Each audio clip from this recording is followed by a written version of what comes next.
धरहबो तारो काहे ससुरा में अगिया लगाबो तारो। अरे सब का करो तारो तो का करी बतावा। जानू हमरा के कसम धरहबो तारो काहे ससुरा में अगिया लगाबो तारो।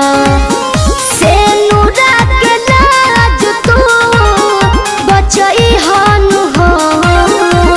हमरो सुनो भले भतरा के सुतई हो का तो किया लगई हो।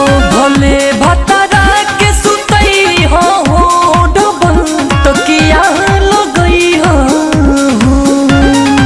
हमसे ना हो पाई। अरे तू चाहबू तो सब हो जाई।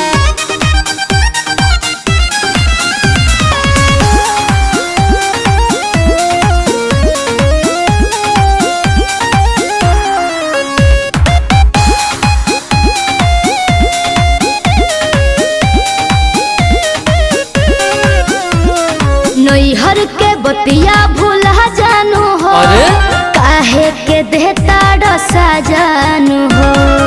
काहे ऐसे करेला। अरे हमार जियल तो खुदे मोहाल भइल बा।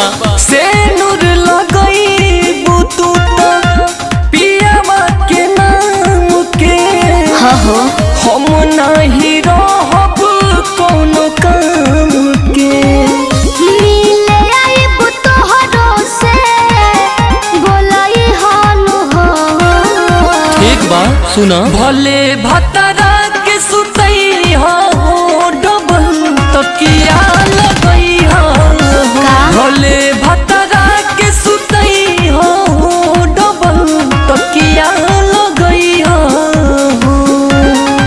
ऐसे कैसे हो पाई। अरे सब होला।